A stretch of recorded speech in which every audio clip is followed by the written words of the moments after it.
Vaqtiki iftor bo'lgandek bo'lsa yo saharlikka xoharimizdan tuting, familiyamizdan tuting, qizimizdan tuting, hammasi talosh zahmat bilan getirib raqam ba raqam g'izoni getirib dasturxon ustiga qo'yadi.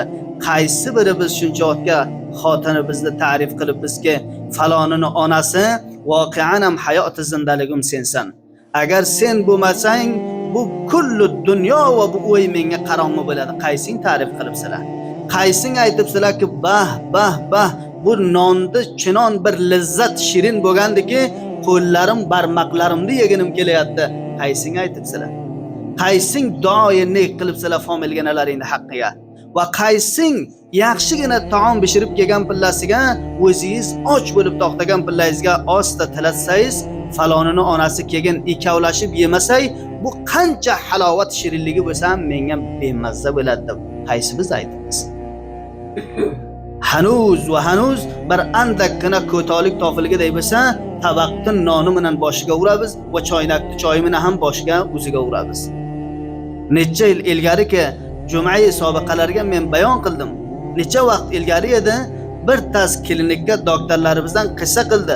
Bir xohar keldi, kullan yuzlari qo'ygan edi va badanlari ham qo'ygan edi. Men aytdim dediki, "Xoharjon, sizniki aqli hushingiz bor. Nima uchun bunday bo'ldi?" deganda ko'zlaridan yosh keladi, menga ayta olmadi. Va oldimdagi qobilalarga vazifa berdim. Men aytdim dediki, "Bundan so'raylar." Chun u ayol biladiki bor agar yerini aytgandek bo'lsa, bu jinoyatga ma'rifi bo'ladi. Hukumat buni ushlaydi. Tahqiq va barrasi bo'ladi bundan. Ko'zginasidan yosh keladi, hatto izhor qilmadi dediki, meni yerim shu ishni qildi. Ba'dan bildiki shu noinsofni oldiga choyni keltirib qo'yadi, yo choy say shakliga ochilgani yo ba'dis kelgandan sonra tashlabdi, qahru jalol va g'azabi bilan shu choynakni choy bilan basta o'ziga urib qo'ydiradi.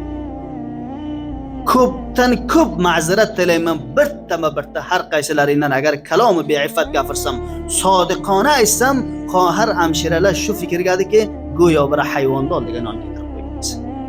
Hayvonni oldiga keltib qancha ham zahmat qiling, oxirga ham agar qanni to'ygan pillasiga shoxi bilan bir ko'taradi sizni, o'sha tablani ichiga o'ldirib qo'yadi yo qanningizni yoradi. Hayvoniki bir dafa egasidan ta'rif qilmaydi. Hayvoniki egasini haqqiga duo qilmaydi.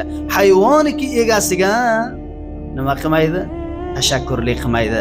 Mutaassifona bu axloqlar birtasi ham bizlarga yo'qdi. Har go'yki Rasululloh Xudo sallallohu alayhi vasallamga biranta taom keltirgandek bo'lsa, yo biran yaxshilik qilgandek bo'lsa, muborak payg'ambar islom birinchi qilayotgan ishlari nima edi? Haqlariga doilik qilaydi o'sha nafar. Ikkinchi qilayotgan ishlari o'sha qilgan taomidan, nonidan ungam kirtaydi beradi diljoyi uchun xodimlarini, xonavoda va azvoju mutahharat onalarimizni o'zlariga ham beradilar. Uchinchidan ta'rif qiladi. Alloh seni umringga barakat bersin. Voqean ham o'yimda zindaligimda nimasisan? Yo'qtiliklarisan. Voqean ham beduna ayollar, xonavoda va o'ylar hammasi toriklik, qarong'ilikda. Qaysi biz shu sunnatga amal qilamiz?